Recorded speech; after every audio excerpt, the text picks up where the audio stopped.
Alright, here we go. Here we go. You ready, brother? I'm ready. I want to go home though. Yeah, sorry, I stole you from the kids. But you're not going back. You're staying here with me. Got it? Alright, so last night tried to address a couple questions. Special swamp session special request from Gator Charlie. You know, phonetic alphabet C, Alpha, Bravo, Charlie. Anyway, how do you manage task saturation? Touch my face. Don't touch your face. Don't touch it. Don't. Okay, touch my face. Then, when you have many tasks to complete, how do you prioritize them?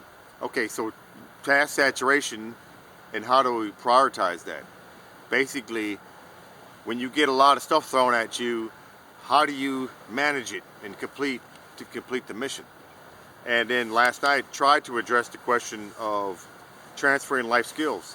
You know, most important there. Hopefully, maybe answered your questions for you in the previous videos. Transferring life skills deals a lot with character. Biggest thing I'd like to say: don't miss out on your chance while you're in the military to build some of the greatest brotherhoods, sisterhoods, you know, that you can for the rest of your life. You're gonna, you know, take time. People are important, right? Your fellow comrades are important. You know, be cared, concerned for them. You know, don't be so driven that, you know, people are, you know, if you're driven to achieve something over that of the life of your friends, the livelihood of your friends, that's sometimes, you know, not a good thing. You got to balance that out. Anyway, so that's a deep subject. Hopefully last night answered a few questions. If not, I failed. You know, so I didn't manage task saturation and prioritization of information to develop a plan to come out here. Did I fail or did I not fail? You know, please go ahead and leave a response if I did or not. So anyway, I'm going to address the question about task. Oh, by the way, you know, like I said, camaraderie. You know, ask a fellow veteran. You know, the stories that they might say from, you know, their time. And you can see the look in their eyes when they talk about their comrades. Right? I got comrades that have been calling me, found me in the deepest, darkest depths of life, and, you know, pulled me out. Right? Make sure, and it's a good feeling to know that, you know, you have those people to call your friends for life. All right.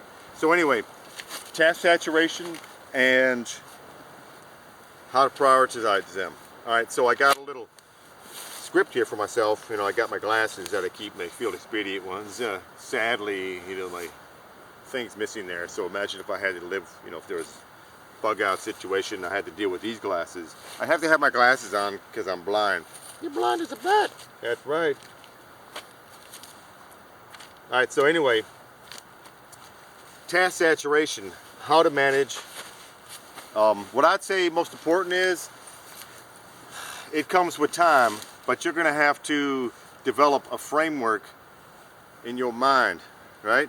You're going to have to develop an ability to think, right? We won't go back to the previous videos that I've done.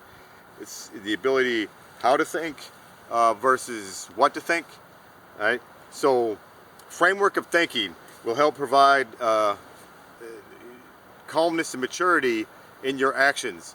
The more you know, and the more then you will be able to take that and apply that knowledge and have practical, tactical experience, applied knowledge, building skills and your abilities, that will bring your ability to handle things better as it gets thrown at you. Remember the adage the old first sergeant told me once? God, my knees hurt. Sorry. Remember the old saying, the first sergeant, spit it out. Yeah, okay. I'm trying, all right? I'm trying to do the best I can. What are you doing? You're just laying there. Anyway, so first sergeant told me managing priorities of work is kind of like on a range. You know, you got a 25-meter target versus 350-meter target. Which one are you going to manage first? The one that basically is in front of you. At the same time, you need to think and address the 50-meter, 200-meter, 250, you know, all the way up to 300, because the 300, well, 300 could be a good sniper, but eventually that 300-meter target will be your 25-meter target. So you got to figure a way to make sure you prioritize what am I going to do? What am I going to hit first? If you have a framework of thinking, mnemonics, right? So, yeah, I know, yeah. Mnemonics, you can't even say it.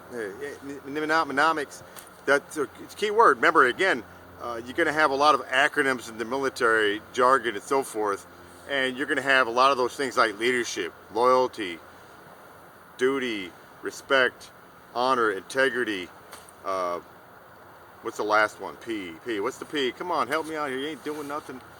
Anyway, so you have these frameworks of thought. It'll help with decision making a lot.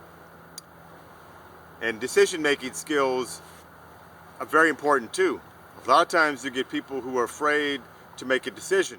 Indecisiveness also, remember, especially when you're in the military, indecisiveness can result in failed mission and or harm to your battle buddies. Then decision making is a very important skill. Okay, and decision making comes with the ability to have a problem-solving process. All right, so when I have I've went through school, and I went from learning curve way down there, knowledge-wise, all the way up to I actually pursued, continued to get into books and achieve my MBA and postgraduate studies. You mean you're going to be a doctor? No, not that kind of doctor. You know what I'm saying? I have postgraduate in some business and education. That's not saying that I'm that smart, but what that's saying is I eventually, developed the framework in my mind on research, for example, for college papers, and understanding how to identify the problems, gather the information, develop courses of action, analyze and assess those courses of action, determine the risks within that problem solving, solve the problem, the situation. But to be spit it out. Oh wow, the sun's coming out now. Yeah, I could maybe take off my jacket. It's getting hot. Go from cold to hot, just like that. So anyway, problem solving process. Again, you identify the problem. You have the ability to see a problem. You have that framework of thought. You gather the information, right? Assess that information, then assess, and then basically assess what the problem is, and then determine the risk associated with that problem. A lot of times that's a key point. Risks associated with the several risks that you might have identified with the problem. Those are sometimes going to be the ones that identify what your priorities of work are. So then you've got to be able to decide. You got to be able to leader. You got to be able to make decisions. You got to then make sure that you understand that you have the courage to be able to accept responsibility for what you're doing. And if you're at fault for your portion of the mission, and then you must be able to take responsibility for your actions. All right. So then problem-solving process. You go through all that, gathering everything together, assessing it. Then you've got to be able to decide and then implement. Implementation is, of course, decision. Got to make a decision. Seen a lot of leaders in life that don't want to decide and get off the pot, right? Beep. What'd you say?